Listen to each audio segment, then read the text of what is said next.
자, 이번에 지난 시간에 이어서 관련된 예제 따라하기를 살펴보도록 하겠습니다. 교재를 보시면 영세율 첨부서류 제출 명세서와 수출 시정 명세서 관련된 내용이 나왔는데요. 먼저 주식회사 낙동이 나와 있습니다. 다음 자료를 토대로 해서 일기 확정 시 관련된 서식을 갖다 작성하라고 되어 있는데 모두 제시가 이제 세 가지가 되어 있어요. 먼저 1번에 보시면요. 기타 영세율 관련했을 때 외화 입금 증명서 2건이 이제 제시되어 있고요. 두 번째 자료 보시면 수출 시정 내용이라고 해서 관련된 수출 신고 번호라든지 이런 것들이 나와 있습니다.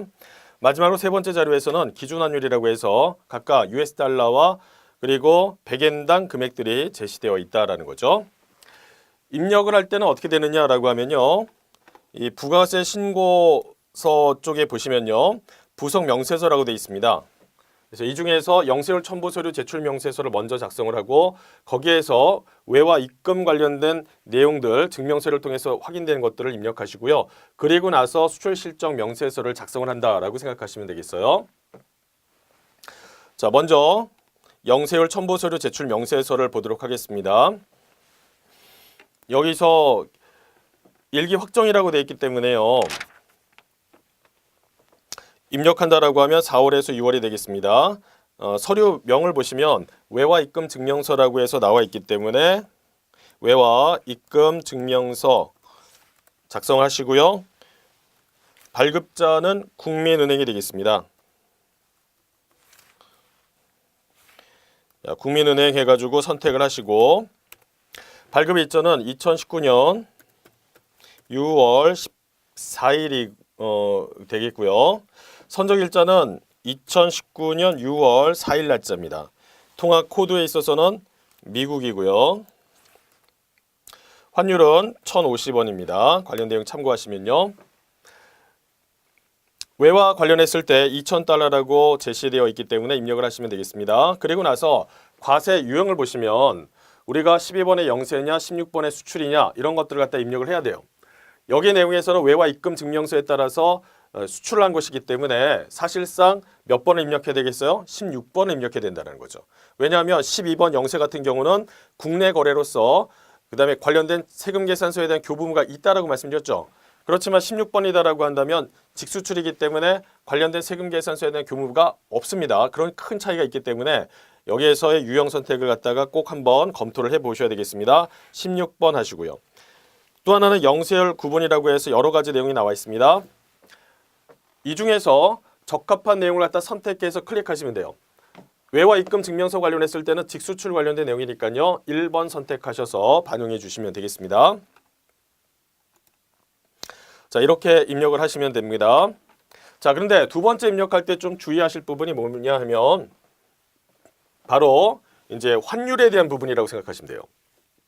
무슨 얘기냐? 1 US 달러 관련했을 때는요. 환율이 지금 우리 교재를 보시면 6월 4일 날짜와 6월 10일 날짜로 해서 각각 선적 일자가 제시되어 있습니다. 그러니까 그 환율을 갖다가 검토해서 반영해 보신다라고 하면 1,050원, 여기서도 1,050원 이렇게 입력하면 된다라는 거죠. 그런데 두 번째 외화 입금 증명서 관련했을 때 입력 사항에서는요. 100엔당 이렇게 돼 있어요. 100엔당 얼마? 6월 10일 날짜로 해서 1,150원 이렇게 나와 있습니다. 문제는 100엔당 환율이 제시되어 있기 때문에 우리가 입력할 때는요. 이 부분에 대한 입력을 할 때는 주의하셔야 된다는 겁니다. 어떻게 해요? 100엔당이 아니라 1엔당으로 해서 바꿔가지고 표시해야 된다는 거죠. 그러면 이걸 100으로 나눠보세요. 얼마가 되냐면 11.5가 돼야 된다라는 겁니다. 이 부분 좀 주의하셔야 되겠습니다. 그래서 환율에 대한 입력을 할 때 100엔당 환율을 전체 다 입력하시면 안 되고요. 왜냐하면 외화 그 자체를 바꿀 수는 없기 때문에 우리가 환율에 대한 조정을 해야 된다고 생각하시면 됩니다. 다른 것보다 수업 목적상 엔화 표시가 되어 있다고 하면 이 부분만 주의하시면 돼요.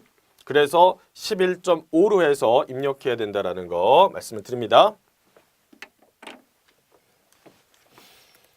자, 이 부분에 대해서 보시면요. 자, 외화 입금 증명서라고 돼 있고 그리고 국민은행이라고 해서 표시를 하겠습니다. 발급 일자는 2000 그리고 19년 6월 25일 날짜로 되어 있어요. 선적 일자는 2019년 6월 10일이고요. 통화 관련했을 때 1번이라고 하시면 되겠습니다. 환율 아까 말씀드렸죠. 100엔당이 아니라 1엔당 환율로 해서 다시 숫자를 바꿔줘야 된다라고 했었습니다. 11.5로 해서 입력하시고요. 여기에 10만 엔이다라고 했었죠. 그래서 입력하시면 여기에 나와 있는 것처럼 115만 원 해가지고 되어 있습니다. 과세 유형도 마찬가지죠. 여기 조회를 해보시면 우리가 16번에 수출이 된다라고 했었고요. 그리고 영세율 관련했을 때 직수출이라고 해서 입력하시면 되겠습니다. 여기까지. 물론 교재에서는 이 부분에 대한 자세한 설명이 나와 있진 않아요. 여기까지만 제시되어 있는 상태에서 기재를 하고 있었습니다. 그렇지만 이제 새롭게 유형이 여기에 이제 뭔가 추가된 내용이 있기 때문에 일단 여러분께서는 이것까지 확인하시고 내용들을 갖다가 검토를 해보셔야 되겠습니다. 그리고 나서 수출 실적 명세서를 작성을 해보도록 하죠. 이제 4월에서 6월이라고 되어 있습니다. 아까 우리가 이제 영세율 첨부 서류 제출 명세서상의 외화 입금 자료에 대해서 반영한 내용들이 있죠. 그거는 여기 기타 영세율 적용 쪽으로 해서 입력을 해야 된다라는 거예요. 그래서 건수가 두 건이었고요. 엔화로 해서 10만, 그 다음에 미 US 달러로 해가지고 2천이라고 했었으니까 이런 식으로 해서 입력을 하시면 되겠습니다. 그 두 개의 금액을 합했을 때 최종적으로 금액이 얼마로 됐었냐면 325만 원이라고 돼 있었단 말이죠. 그리고 나서 자료 2에서 제시되고 있는 수출 신고 번호를 갖다 여기다 입력을 하겠습니다. 130-10-44와 그 다음에 333-2189 2라고 돼 있죠. 선적일자에 보시면 2019년 6월 10일이 되겠습니다. 통합 코드는 미국의 US 달러가 되겠고요. 환율은 1,050원이었고 외화 보시면요 2,000달러라고 돼 있어요. 그리고 관련된 거래처는 여기에 지멘스라고 해서 되어 있습니다. 이렇게까지 입력하시면 된다라는 거죠. 정리한다라고 하면 지금 제시된 내용에서 영세율 첨부 서류 제출 명세서상의 내용은 외화 입금 증명서 관련된 내용을 갖다 먼저 반영하시고요. 그리고 나서 수출 시적 명세서상의 그 내용을 여기 하단에 나와 있는 기타 영세율 쪽으로 해서 입력을 해주시면 되겠습니다. 그리고 나서 수출 신고 번호 등으로 확인되는 것은 이쪽에다가 입력하시면 자동으로 이쪽에 반영이 되고 있어요. 그런 식으로 해서 작성을 해주시되 주의하실 거 환율을 반영하는 데 있어서 엔화는 어떻게 해요? 1엔당 금액으로 환산해서 다시 입력을 해야 된다는 거 그것만 좀 주의하시면 될 것 같아요. 나오시면서 저장을 하시면 되겠습니다. 자, 이어서 제5절에 보시면 영세율 매출 명세서라고 해서 나와 있는데요. 이거는 어떤 의미를 갖고 있느냐. 여기 이제 부속 명세서에 보시면 여기 클릭을 해보세요. 조회기간이 제시되어 있고요. 부가가세법에서 나와 있는 여러 가지 영세율 내용들이 나와 있어요. 그런데 영세율이 적용되더라도 세금계산서에 대한 교부가 있는 경우와 그렇지 않은 경우로 나눈다라고 했었죠. 과세관청 입장에서는 정확하게 이게 어떤 내용으로서 영세율이 적용되는지를 파악할 필요가 있다는 겁니다. 그래서 필요한 서식이 여기 등장을 하고 있습니다. 수업 목적상 본다라고 하면 이 중에서 여러분께서 이제 직접 수출하는 이 부분 있죠. 기억을 하시고요. 국외에 제공하는 용역도 마찬가지입니다. 중간에 보시면 내국신용장 구매 확인서에서 공급하는 부분도 있습니다. 자, 이거는 세금계산서에 대한 교부가 있다라고 말씀드렸어요. 그리고 나서 조금 더 추가해서 우리가 파악한다라고 하면 중개무역 이런 정도로 해서 봐주시고요. 수출제와 임가공 용역 정도로 해서 이렇게 체크하시면 되겠습니다. 이 정도 수준이 보통 이제 시험에서 다루고 있다라고 생각을 하시면 돼요. 그러면 예제 따라하기 보도록 하겠습니다. 영세율 매출 명세서인데요. 주 낙동을 선택해서 다음 자료를 매입 매출 전표에 입력을 하고 분기는 생략합니다. 이를 토대로 해서 2기 예정 때 영세율 매출 명세서를 작성하라고 되어 있네요. 첫 번째 보시면 7월 10일 날짜로 해서 주 서울의 구매 확인서에 의해서 제품을 1,000만 원 외상 매출하고 영세율 전자세금 계산서를 발급하다라고 되어 있습니다. 자, 이와 관련했을 때 내용을 보시면요. 매입 매출 전표상 입력할 때 12번에 영세로 체크를 한다라고 하면 세금 계산서 교부 의무가 있다라고 했었습니다. 그래서 전자세금 계산서를 발급하다 이런 표현들이 많이 등장을 해요. 이어서 16번에 보시면 수출이라는 것이 있는데 이거는 말 그대로 직수출이다. 따라서 관련된 세금계산서에 대한 교부 의무가 있나요, 없나요? 없다라고 했었죠. 여기는 없고 여기는 있다. 이런 차이가 있습니다. 구분하셔야 돼요. 구분하셔야 됩니다. 그래서 주로 내국 신용장 구매 확인서에 의한 수출이다라고 하면 국내 거래이기 때문에 사실상 여기 이거는 세금계산서에 대한 교부 의무가 있다라는 거 확인하셔야 되겠습니다.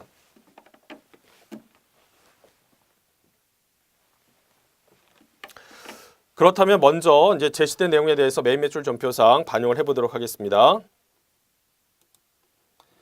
회계 관리 가셔서 전표 입력에서 매입 매출 전표 입력 클릭하시고요. 7월 10일 날짜로 해서 보도록 하겠습니다. 구매 확인서에서 제품 1,000만 원 외상 매출하고 영세율 전자세금계산서를 발급했기 때문에 12번에 영세로 하시고요. 그리고 제품이라고 하겠습니다. 수량과 단가가 제시되어 있지 않기 때문에 금액만 여기에다가 1,000만 원 이렇게 반영을 하고요. 코드에서는 주 서울이라고 되어 있습니다. 서울 해보시면 이제 여러 개가 나오는데 서울에서 주 서울 전자세금계산서 여러 체크하시고 영세율 구분해 보시면요. 이렇게 F2키 눌러보시면 직수출이냐 아니면 세 번째 나와 있는 내국신용장 구매 확인서에 의해서 공급하는 재화냐라고 되어 있으니까 각각의 내용에 맞게 여기서는 3번 선택하시면 되겠죠. 그리고 이제 분계를 보시면 여기 하단에서 0번이 분계 없음, 1번이 현금, 2번이 외상, 3번이 혼합, 4번이 카드로 되어 있으니까 말 그대로 문제에서 제시된 내용이 뭐예요? 분계하지 말아라라고 했으니까 0번 이렇게 체크하셔서 밑으로 내려가시면 돼요. 자, 이번에는요. 20일 날짜로 해서 보도록 하겠습니다. GM 상사의 제품을 갖다가 선적하고 대금은 한 달 후에 받기로 했습니다. 여기에 선적 일자의 환율이 1,130원 이렇게 나와 있어요. 따라서 이거는 16번의 수출이 되겠고요. 제품이라고 한 다음에 관련된 금액에 있어서 환율에다가 그리고 그에 따른 금액 얼마요? $10,000를 곱하시면 됩니다. 1,130만 원 해가지고 넣으시면 되겠죠. 그리고 코드에서는요. 자, 여기에서 GM이라고 되어 있습니다. GM 상사라고 되어 있고 영세율 구분에 있어서 주에 보시면 이게 직수출이죠. 그래서 1번 선택해서 반영을 해주시면 돼요. 분계는 특별하게 없는 거니까요. 이렇게 해서 해주시면 되겠습니다. 자, 그러면 우리가 두 건에 대해서 입력을 했는데요. 하나는 12번의 영세, 또 다른 것은 수출이라고 해서 16번을 일단 입력했습니다. 그리고 나서 관련된 내용에 대해서 다시 부가가치세에 클릭하신 후에 영세율 매출 명세서를 갖다가 확인해 보시면 기간을 7월에서 9월이라고 하겠습니다. 자, 이때 불러온다라고 하면은 지금처럼 직수출로 해서 입력된 내용에 대해서는 1,130만 원이라고 해서 위에 표시가 되어 있고요. 반면에 12번의 영세로 해서 입력된 내용에 대해서는 내국신용장 구매 확인서에 의해서 공급하는 재화로 해서 여기에 들어가 있습니다. 이렇게까지 해서 입력을 하시면 된다라는 거죠. 자, 어렵지는 않으시고요. 관련된 서식을 갖다가 데이터를 그대로 끌고 와야 되기 때문에 우리가 우선적으로 판단해야 될 건 뭐냐라고 하면 입력을 하는 데 있어서 유형이 12번이냐 16번이냐 이런 것들을 갖다 잘 구분해 내셔야 되겠습니다. 자, 이번에는요. 제6절에 보시면 현금 매출 명세서가 있어요. 시험에서 출제가 거의 되어 있지는 않기 때문에 간략하게 왜 이 서식이 작성되는지 그 다음에 어떠한 의의가 있는지 정도만 말씀을 드리겠습니다. 주로 현금 쪽에서 좀 관리가 필요하다는 업종이 있어요. 대부분의 경우는 이제 전문직 쪽에서 많이 들어가 있고요. 일부 이제 그 외 업종들도 좀 포함되어 있습니다. 현금이 많이 거래되는 내용 중에서. 그러면 우리가 이러한 업종 관련했을 때는요. 10만 원 이상 거래에 대해서는 반드시 의무적으로 현금 영수증에 대해서 발급을 해야 됩니다. 그런데 10만 원이 안 되는 거래에 대해서는 어떻게 하느냐. 그 현금 영수증에 대한 발급 여부는 그 의뢰인이 고객에 따라서 할 수도 있고 안 할 수도 있잖아요. 그거는 자유롭게 선택하면 되는 겁니다. 근데 문제는 뭐냐면 과세관청 입장에서는 그런 것들을 갖다 최종적으로 잘 관리를 해서 이러한 여기에 나와 있는 전문직이라든지 아니면 그 밖의 업종에서의 현금을 좀 제대로 관리를 하겠다. 제대로 관리한다는 얘기는 가급적이면 어떻게 해요? 매출에 대한 누락 없이 전체적으로 신고하도록 유도를 해야 된다는 거죠. 그런 차원에서 만들어진 서식이라고 생각하시면 됩니다. 그래서 현금 매출 명세서는요, 설사 10만 원 이상 되지 않는 거, 그러니까 10만 원 미만의 현금 거래에 대해서도 여기 나와 있는 것처럼 성명이나 주민번호, 기본적인 인적사항을 반영하고 거래 일자와 금액들을 제시해서 입력함으로 인해서 전체적인 매출을 아주 투명하게 관리하겠다라는 의도가 이 서식에서 나타난다는 거죠. 위에 나와 있는 것은 뭐 세금 계산서나 신용카드, 현금 영수 전부 다 과세관청 입장에서는 파악이 가능한 부분이에요. 그런데 어려운 건 뭐냐라고 하면 사실상 현금 매출이거든요. 그래서 이러한 업종에서 현금 관리가 제대로 되고 있는지, 또한 그런 것들이 누락 없이 제대로 부가세 신고할 때 포함이 되고 있는지를 갖다가 이걸 통해서 관리하겠다라는 거예요. 만약 이 부분에 대해서 누락했다라고 하면 가산세 등의 제재가 들어가겠죠. 자, 그 내용이 여기서 지금 다뤄지고 있습니다. 교재를 잠깐 보시면요, 이렇게 돼 있어요. 사업 서비스업 중에서 변호사, 공인회계사, 세무사, 건축사 등의 사업을 영위하는 사업자가 있다. 그렇다면 이 현금 매출 명세서 관련했을 때 예정과 확정 신고 시에 반영을 해서 입력을 하라라고 돼 있습니다. 그래서 10만 원 미만의 거래를 하더라도 아주 세부적으로 전부 다 입력을 하라는 거예요. 자, 그런 정도의 의의만 파악하셔도 충분하겠습니다. 시험에서는 출제되지는 않았다라는 거. 자, 이어서 교재를 보시면은 제7절에 대손색 공제 신고서라고 해서 나와 있어요.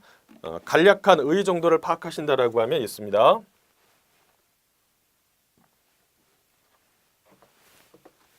여기에 A라는 사업자가 있습니다. 그리고 B라는 사업자에게 제품을 공급을 해요.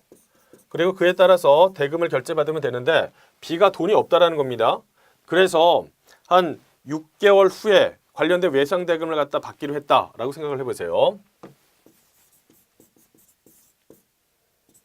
외상 대금의 결제를 6개월 후에 받기로 했다. 자, 근데 공교롭게도 A가 제품을 갖다가 공급한 시점은 12월 31일 시점이에요. 이때 물건을 갖다 보내고 대금에 대한 결제는 6월 말에 받기로 했다는 것이죠.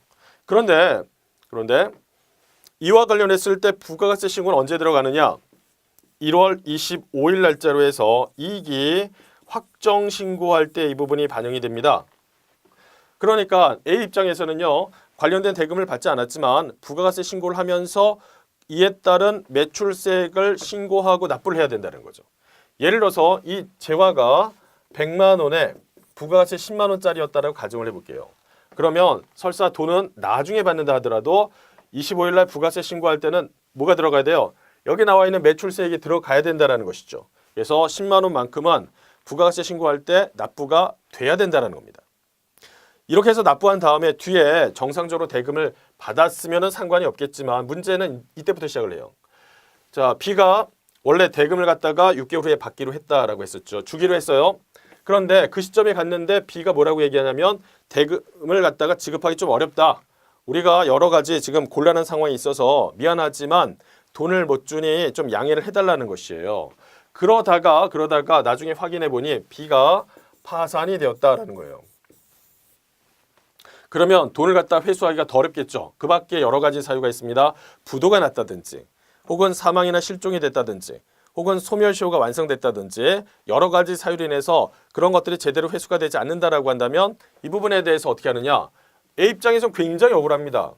왜? 이미 여기 부가세 신고를 할 때 돈은 내버렸잖아요. 20만 원에 대해서. 그런데 이거에 대해서 대금도 못 받아요? 그럼 어떻게 해요? 20만 원 낸 것은 최소한 부가세 신고를 할 때 고려해 줘야 되는 거 아니냐라는 거예요. 전체적인 내용을 보면 그 말이 맞는 것이죠. 그래서 그 부분에 대한 고려를 대손색 공제 신고서를 통해서 조정한다라고 생각하시면 되겠습니다.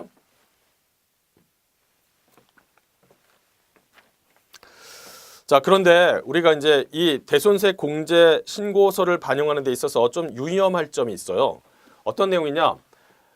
이 대손색 공제 신고서는요,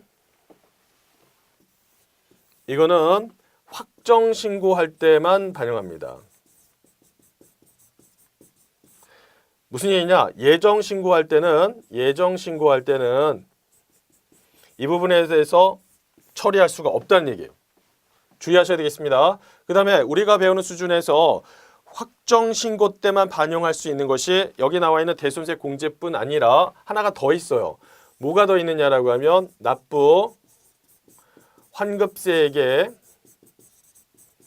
재계산이라는 부분이 있습니다. 이것도 마찬가지예요. 예정 때는 할 수 없고 확정 신고 때만 할 수 있다는 거 같이 기억을 해주셔야 되겠습니다. 그리고 이제 관련된 서식을 잠깐 참고하시면요. 지금 이렇게 돼 있어요. 자, 이 상황에서 여기에 대손의 발생이라는 부분이 있고요. 이쪽은 변제라고 되어 있잖아요. 각각의 서식을 어떻게 입력해야 되느냐 이렇게 보시면 돼요. 조금 전에 사례로 말씀드린 것이 A가 있고 여기에 B가 있었습니다. A가 B한테 재화를 공급하고 그에 따른 대가를 수령해야 되는데 B의 여러 가지 사정으로 인해서 대가 회수가 어려워졌다라고 한다면 A가 대손세 공제를 갖다 신고한다라고 했었죠. 그럴 때 들어가는 게 뭐냐면 대손 발생입니다. 자, 그런데 이번에는요. 나중에 B가 다시 찾아와 가지고요. A한테 얘기해요.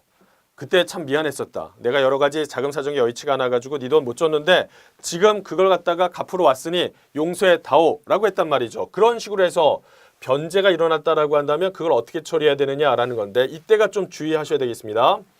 자, 여기에 서식에서 변제라고 돼 있으니까 아하, 대손에 대해서 처리가 된 후에 나중에 B가 와서 A한테 돈을 돌려줬다라고 한다면 그걸 대손 변제라고 해서 여기다 입력하는구나 이렇게 생각하기 쉬운데 그게 아니라는 거예요. 정리한다라고 하면 대손 발생이라는 것은 공급자가 입력하는 서식이고요. 반면에 대손 변제라는 것은 공급 받는 자가 입력하는 서식이 되겠습니다. 그렇다면 여기서의 공급자는 A잖아요. 즉 공급자 입장에서 대손이 발생되거나 그 다음에 여기 나중에 이 돈을 갖다 가지고 와서 갚는 경우도 있어요. 그렇게 갚는 경우 모두 다 어디다 입력하느냐? 대손 발생에다가 입력합니다. 그러면 똑같은 상황에 대해서 지금 한쪽에서는 대손이 발생된 것이고 이거는 밑에서 상환이 일어난 것이니까 변제가 일어난 거니까 이걸 똑같이 이 서식에서 입력한다라고 하면 뭔가 차이를 둬야 되잖아요. 그래서 어떻게 되냐면 지금처럼 대손이 발생됐다라고 하면 이게 플러스 표시가 되는 거고요. 물론 우리가 직접적으로 플러스라고 하진 않아요. 그러나 플러스 효과라는 것이고 그 다음에 B가 와서 돈을 갖다가 나한테 줬다라고 한다면 이때는 마이너스를 쳐서 구분을 하고 있습니다. 그러니까 입력할 때는 이게 플러스가 표시가 안 되기 때문에 사실상 이렇게 외상대금에 대한 변제가 이후에 나중에 대손 처리 후에 다시 들어왔다라고 하면 그때만 마이너스 쳐서 관리하시면 되겠어요. 그 다음에 위에 나와 있는 대손 변제라는 것은 공급받는 자 입장이라고 했으니까 공급받는 자가 만약에 대손이 발생됐다라고 한다면 그때 처리하고 그 다음에 대손에 대해서 이후에 다시 변제가 일어났다라고 하면 그것도 전부 다 대손 변제 쪽으로 해서 서식이 관리가 돼야 된다는 거예요. 주의하셔야 되겠습니다. 다시 한번 정리할게요. 자, 위에 나와 있는 대손 발생은 누구 관련된 내용이에요? 공급자 관련했을 때 내용만 입력합니다. 반면에 공급받는 자는 대손 변제 쪽으로 해서 들어가요. 그래서 자칫 잘못하면 얘가 돈을 줬다라고 했을 때 변제 해가지고 이 서식에 들어갈 것 같은데 그렇지 않다라는 겁니다. 공급자는 뭔가 발생이 되거나 그거에 따라서 이후에 대금이 회수되더라도 무조건 어떻게 해요? 대손 발생 쪽에서 관리가 된다. 이렇게 정리를 하셔야 돼요.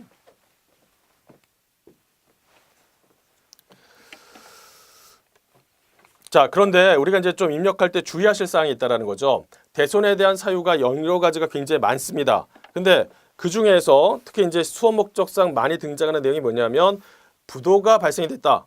부도 처리됐다라고 한다면 부도 발생됐을 때 무조건 대손세액으로 해서 처리가 되는 것이 아니라 이후에 대금을 갖다 회수하기 위한 여러 가지 방안들이 강구가 돼요. 그러니까 지금 현재 부도가 됐다라고 했을 때 무조건 회수가 불가능하다 이렇게 판단 내리기는 어렵다는 것이죠.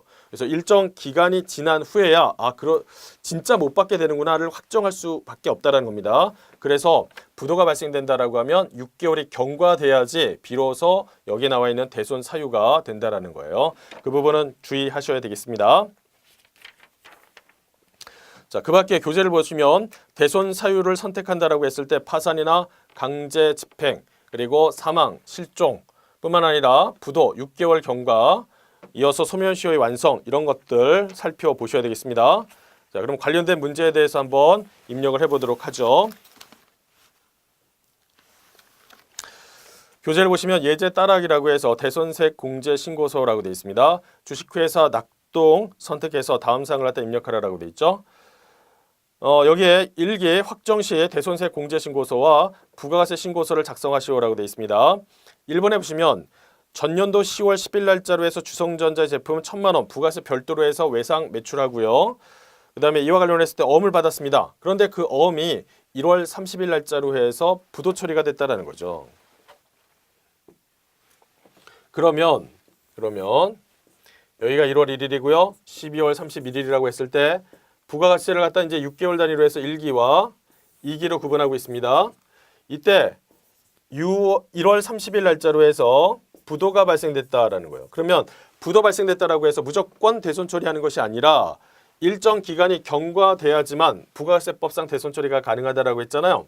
그러니까 여기에다가 플러스 6개월 경과되는 걸 봐야 된다라는 겁니다. 그러면 여기 6월 30일이라고 했을 때 얘보다 훌쩍 지나가겠죠. 어디 쪽에서 확정이 되겠어요? 2기 때 확정이 된다라는 겁니다. 그래서 여기 나와 있는 것처럼 1월 30일 날짜로 해서 부도가 발생됐지만 그와 관련해서 6개월이 경과되는 시점은 2기로 들어가기 때문에 관련된 대손세에 대해서 처리는 언제 해야 되는 거예요? 2기 확정 신고할 때 반영해야 된다. 1기는 아닙니다. 1기 건 아니에요. 그래서 여기는 대상이 아니다. 이렇게 정리하시고요. 두 번째 보시면 자, 전년도 6월 10일 날짜로 해서 오작상해가 있습니다.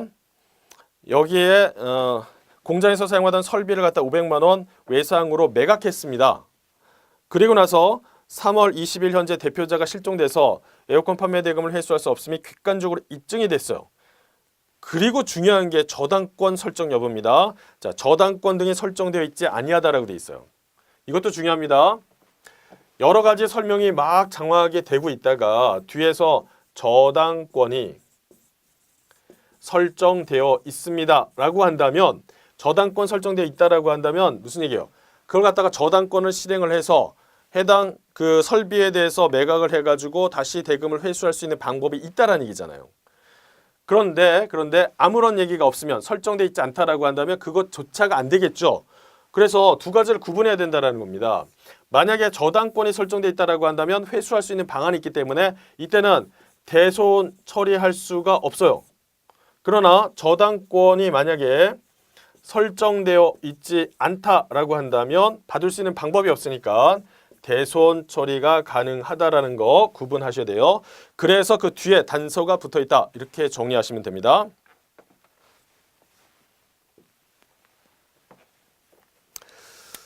그 다음에 이제 세 번째 보시면 거래처 대한전자의 파산으로 이 대손 처리가 됐었어요.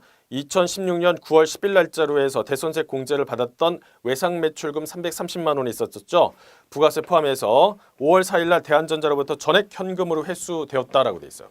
자, 대손 처리됐었는데 이후에 대금을 다시 저한테 돌려줬다라는 겁니다. 그러면 그 상황에서 어떻게 입력한다? 무조건 대손 발생으로 입력하는 겁니다. 여기에서 대손이 발생된 내용도 적지만 이후에 대손 처리한 후에 대금 결제가 일어났다라고 한다면 그 내용도 어디에 입력한다? 대손 발생에 입력한다라는 거예요. 주의하셔야 돼요. 그렇다면 뭔가 차이를 둬야 되잖아요. 같은 서식 안에서 뭔가 같이 성격이 상반된 두 가지가 동시에 들어간다라고 한다면 입력상의 차이를 둬야 되잖아요. 그럴 때 어떻게 하냐면 이때는 마이너스를 입력한다라고 생각하시면 돼요. 자, 그러면 제가 입력을 해보도록 하겠습니다. 일단 첫 번째 내용에서는 그 대상이 안 되기 때문에 6개월이 경과되지 않았기 때문에 여기서는 반영하지 않고요. 자, 입력하는 거 4월에서 6월로 하겠습니다. 그리고 두 번째 사례에서 보시면요. 전년도 6월 10일 날짜로 해서 내용들이 나와 있고 3월 20일 현재 대표가 실종됐다라고 했었으니까 3월 20일 날짜로 해서 처리를 하시면 돼요. 금액은 500만 원의 부가세 별도라고 되어 있습니다. 우리가 이제 부가세 관련된 내용을 구해야 되기 때문에 전체 금액을 다 넣어요. 공급 대가를 다 넣습니다. 그러면 여기 프로그램에서 알아서 110분의 10%에서 부가세액을 갖다 구분한다라는 거죠. 그래서 대손세액이 50만 원 표시가 되어 있고요. 그 다음에 관련된 거래처 오작상회라고 해서 들어가면 되겠습니다.